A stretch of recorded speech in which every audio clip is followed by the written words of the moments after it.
Hey, we are here with Marcus here from the Amazing Race. No Michael with us today. Marcus, how's everything going? It's going well. I mean, I'm still a little sad because obviously, right, when you get eliminated in the moment, it's like you get have a chance to breathe and think about it, and then you just watch the episode, and then all the bad feelings, negative feelings come back. Okay. But I'm doing well. Yes. And is everything okay with Michael? Yeah, he's out flying, so interview schedule didn't relate to what he's doing, so he's in the air somewhere right now. Okay. All right. Good. Well, happy to hear that you guys aren't in a fight or anything like that, and he actually has important stuff to do. So, Yeah. anyway, so sad to see you both out on the Amazing Race. We had a draft. I did take you guys number one overall. In hindsight, it wasn't a bad choice, but No, it wasn't. It wasn't. There were there were high highs. yeah, Yeah. yes, sure. What do you two really feel like was the place where things went wrong? Um, what went wrong was definitely at Picasso. I like to say, I got tunnel vision or Yeah. short sight during that challenge. But we recognized almost with near certainty that we were probably getting eliminated when we got to Ronda. Hmm. Um, so when we get to Ronda, you valet the car at the hotel, and you got to find a tour guide for your next clue. As soon as we jump out, we saw like the wood carver with the yellow clue on his like workshop desk or whatever, and so we saw the yellow clue, so we ran to him first. That was the person you go to after completion of the detour. There was only one clue left. Down below his station was the tightrope area. Oh my gosh, you still got me, We Rob? got you. We got you. Okay, I was receiving a phone call. I'm not sure. I thought I turned it off. Um, my apologies. You're good. Uh, Down below, Emily and Molly were doing a tightrope. So we ran over, found a tour guide, and we saw that the detour was bend over backwards or dress for success. So at that point in time, we're like, well, neither of these is tightrope. That's probably the roadblock. That's probably it for us. Hmm. Now, So you were very I thought you really seemed like you beat yourself up at the end of the race. That you felt like you said you felt like you cost your brother $500,000. That um did Michael in any way was did he give you that feeling that he was blaming you for anything that happened? not at all. Not once. And he was telling me not to feel like that, not to think like that. That we win and lose as a team. All the right things a teammate would or should say. Um, but I still can't help me Hmm. get over the fact that Yeah. there's one panel I never looked at that was upside down. And if I put that in the right way at the beginning, we're probably talking about us winning that leg and whatever else happens from that point on. Hmm. Yeah. How long were you guys working on the puzzle when you had that first part in the mega leg? I don't know the total time we're in the puzzle, but I know we left that park about 45 to 50 minutes after Molly and Emily. Okay. It's so hard for us to tell on television because they never give us like how many minutes behind. So it Yeah. could be like somebody's like, it's not that big of a deal, or it feels like that they're actually really far behind. When you took the bend over backwards challenge, that was another one that we didn't really have a sense of how long that took. Do you feel like that you could have made up time going with the other side of the detour? No, we didn't think like that at all. Like I said, once we pulled that clue, the detour clue, Yeah. and we talked about it, the edit makes it seem like it was like a snap decision. It was more of a conversation where it was like, yeah, that was it, but then it was like, well, we're probably out. So let's just Hmm. go build something and do something different. That was what our conversation was. And like, yeah, we can go accessorize this lady. It's not going to change the fact that we're in last. Hmm. And so, we went and did it, and we took some poses in front of the arch, the Morris arch that we built. And it's like, Look hey, good. so Yeah. yeah, so look what we did. We did something. Yeah. It seemed like that you two had an advantage over the other teams for the most part, in that it seemed like that you and Michael, based on your background, had an ability to navigate much better than the other teams. Did you know that was going to be such a big advantage?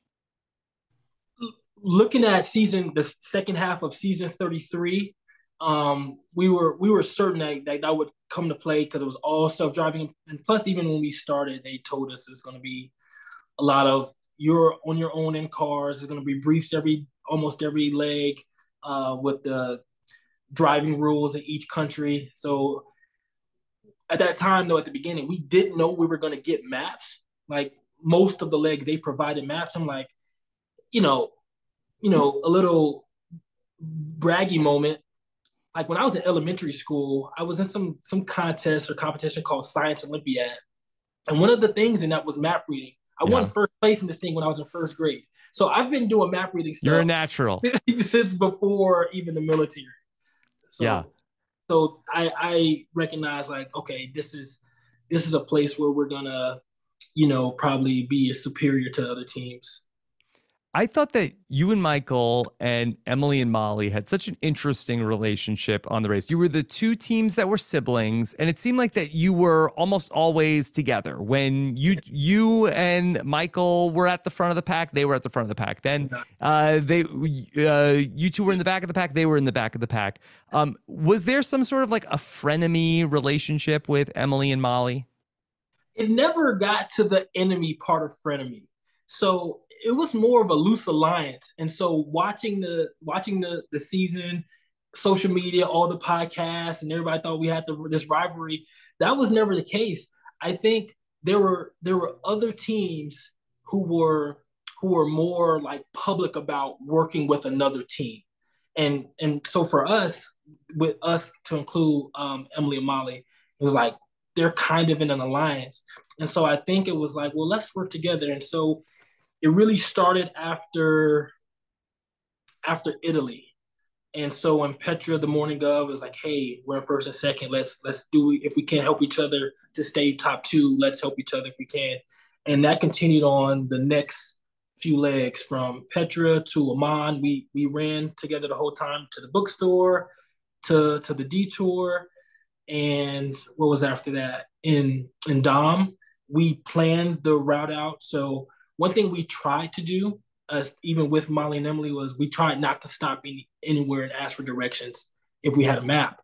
So we planned to get to the castle together. We drove one right in a convoy to the castle. Mm-hmm. Obviously, Michael left his keys and did have to rappel about 7 times. And so, so the Emily got her clue, so they left. But so it was more like a loose alliance. Hey, let's help each other where we can, and then go from there. Okay. What did you think about in the episode when teams are checking in? I believe it was David and Aubrey. And then Phil says, hey, who do you hope is going to get eliminated today? And they said, oh, Michael and Marcus. I got to hope that they're. Did you realize that you two had such a big target on your back? Yes, but we realized it before then, and not from our own thinking. There were conversations teams had with each other that Michael and I weren't a part of, but Molly and Emily were a part of. Mm-hmm. And Molly told us like they're looking for you guys' weakness because they want you to find the place where you're gonna struggle, so you guys go home. That was early on. Yeah. I mean, before France, it was super early where like, yeah, they don't want you to be around. And Phil even told us on the mat I think in Italy. So Italy was like the third leg. And they were like, yeah, these teams think you're like the threat.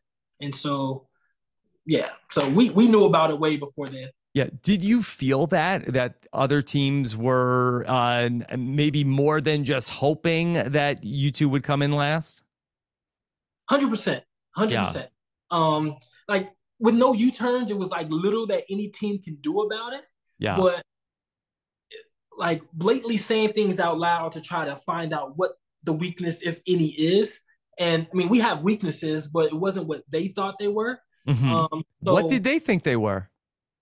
They were trying to find out. Oh. And so I think Michelle and Lewis. So Lewis is a lifeguard. Yeah. Right. Or spent years as a lifeguard. So he's an avid swimmer. So Michelle goes, "Oh, we're going to Spain, no, or somewhere. We're going to Spain, and I hope there's a water challenge." And then Lewis goes, "Damn, I can't even swim." And they did that. Like, I mean, they told us afterwards. Like, I was like, "You're from Miami, you can't swim?"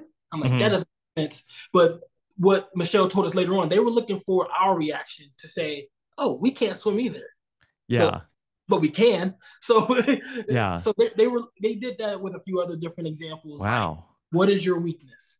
And so, I mean, our weakness was more impatience, and I think impatience was probably our biggest weakness. Yeah. Yeah. Well, I had no idea the level of the head games on this season of The Amazing Race. Yeah, I mean, I think it was because there's no U turns. Can we rattle them in any way? And this is gonna sound really bad. Okay. The teams were worried about us, right? Gosh, what is Marcus gonna do? I think Derek said it in Italy. Oh, if I when he arrived at Claire arrived at Ducati. Oh, we must be doing good if Marcus and Michael are here, right? Hmm. And so he says that, right? And but throughout, Michael and I never once said, "What is Derek and Claire doing? What are Lewis and Michelle doing? What Yeah. is anybody doing?" We're like, we're gonna win, and they're gonna have to live with it. Yeah. You were living rent free. Yes, in their heads. Yeah. Yeah. Um, the relationship with you and Michael was an interesting one where it seemed like from what we saw on the show that you two weren't particularly close from going in and we're kind of getting to know each other better because of the age difference. I have a 8.5 year age difference between me and my brother, so it is relatable. Do you feel that you have a closer relationship now after going through this experience? I do, but you know, the show can only show so much in the edit. And so I think we were billed as the super competitive team and they want to get first place every time. And and usually those comments came out in responding to a question from the crew. Hmm. So what do you hope to get this leg? Like hope to get Yeah. first place? Like what do you ask me that for? But our relationship, we're actually pretty close.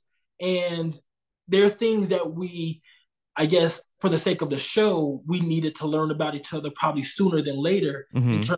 in a competitive environment. How are we going to work together?